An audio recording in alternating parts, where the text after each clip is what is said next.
My number 5 best chess game of the 1980s is Mikhail Tal vs. Johann Hjartarson from Reykjavik 1987.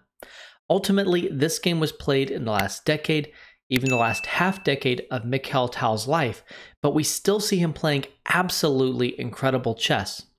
His opponent here, a young Icelandic grandmaster, would be a candidate in the coming cycle, and in this game he positionally dominates his opponent's misplaced knight and eventually finishes with incredible tactics.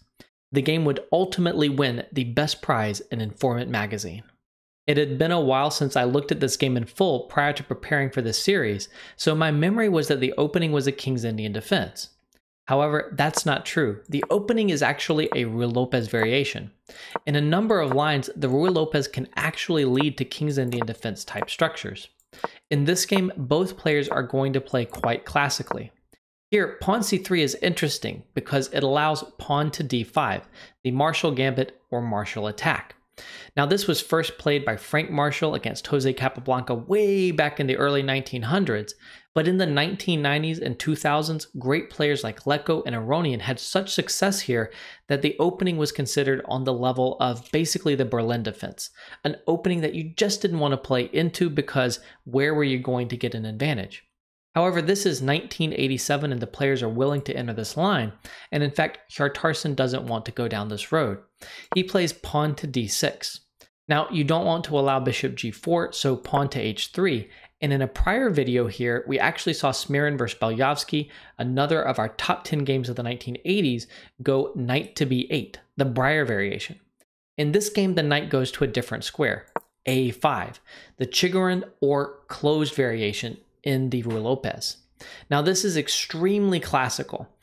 The knight to a5 hop intends pawn to c5, getting a very good stake in the middle of the board. The one thing you have to watch out for is the possibility that this knight could end up offside in this game. That's actually going to be a major theme here, and black is not going to solve that problem in this particular game. After knight to a5, we see bishop c2, keeping the bishop, pawn to c5, and now pawn to d4.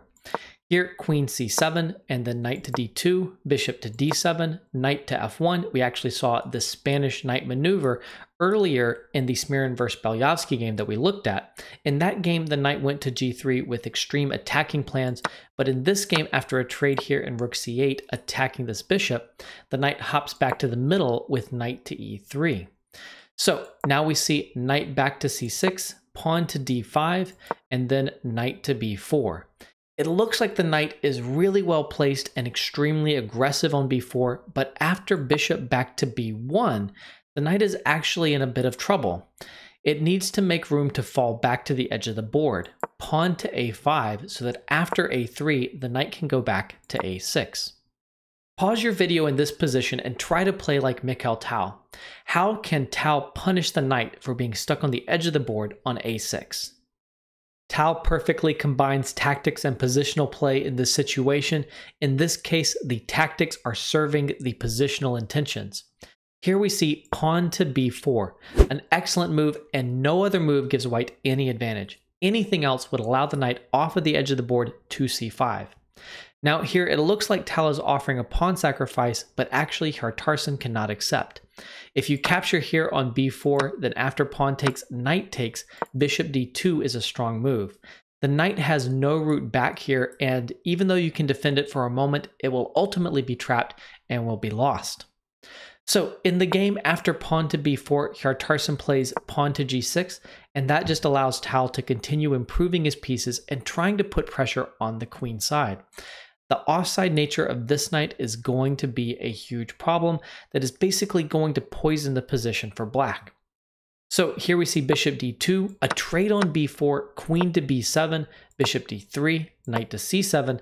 That knight has hopped around a little bit. It's no longer on the edge of the board, but it still has no prospects on the c7 square. This is a problem in the Chigorin variation of the Ruy Lopez. Even when the knight gets off of the edge of the board, it can often find that it really doesn't have any scope on the queen side. It's just got a couple of squares where it can go and no targets and no way out.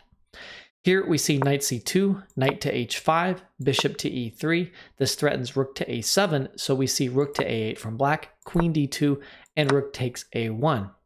Now, many of you, including myself, may very likely automatically recapture here with the rook, but actually that's the worst move.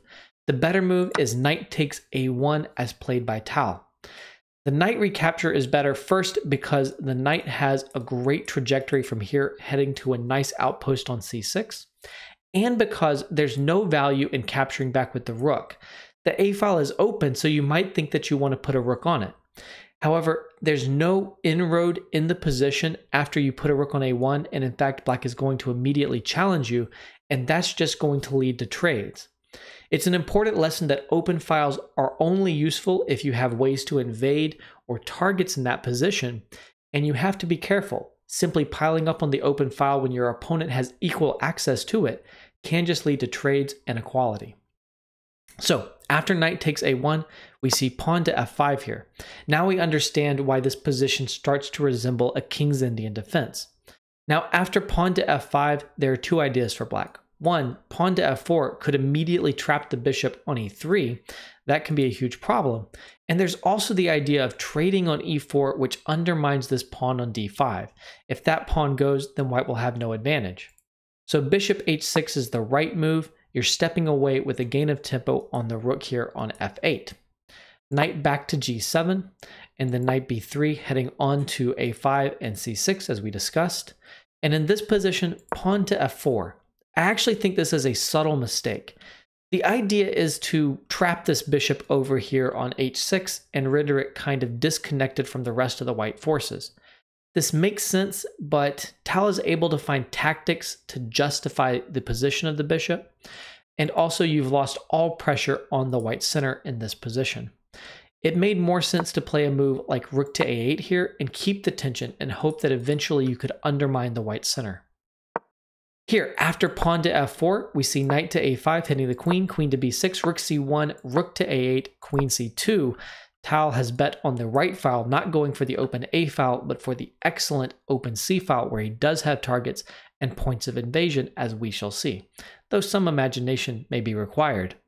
The knight falls back to e8, queen to b3, bishop to f6, knight to c6 into that beautiful outpost.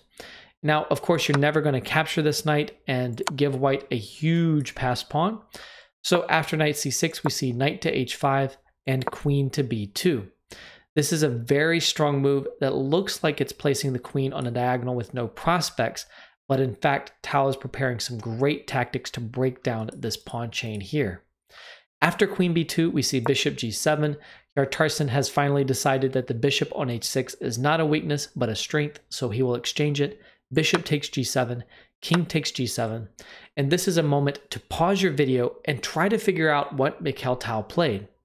How can you use positional pressure on the queen side combined with the idea of breaking through in the middle to create a winning position?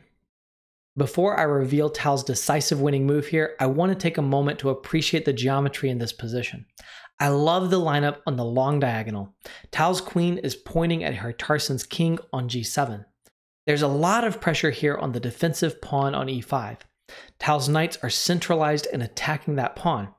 Meanwhile, it looks like the knights on the edge of the board are in symmetry with the white knights, but in fact, they control no useful squares and are just defensive bystanders.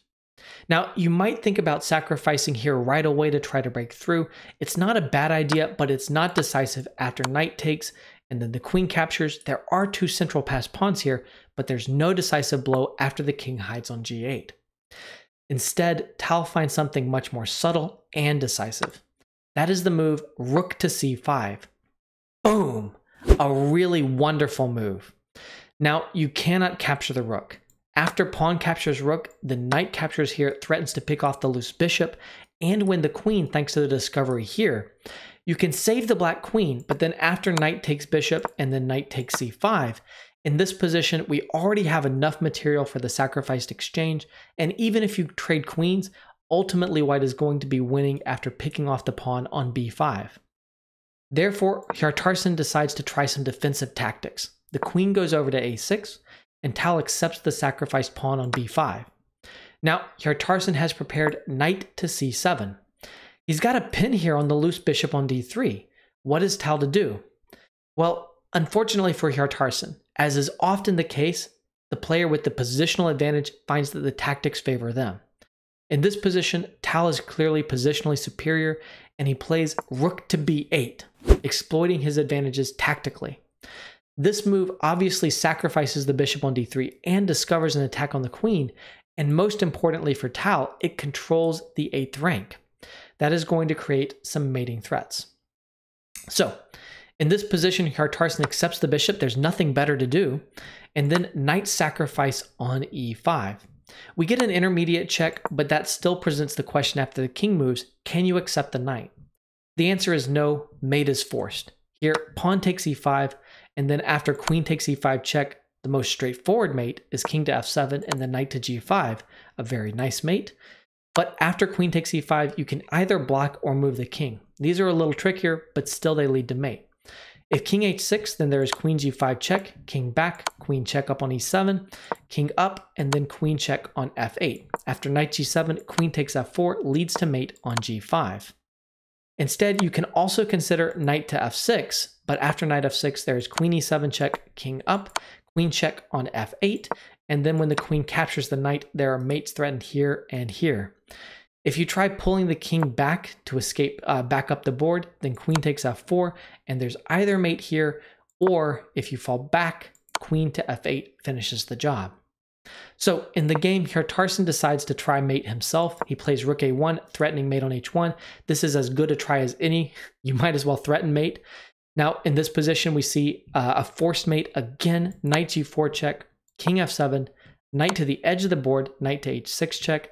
I think this is really the immortal knight on the rim game because we see Tal exploiting positionally Hjartarson's knight on the edge of the board earlier, but he also finishes the game with a knight hop to h6, the edge of the board, and then to g8. And in this position, after the knight hops to the 8th rank, Hjartarson resigns. His last available move is king to f7, and then there is knight g5 with a beautiful checkmate. The knights are coordinating to both check the king and to cover the critical squares, and also the queen is playing a role on the long diagonal, and the rook is controlling the 8th rank. All of white's pieces are perfectly combined here. A beautiful game from Tal. If you like this game and want to see more of my favorite games of the 1980s or my very favorite Tal game of all time, then simply click the videos that are sitting right on top of your screen.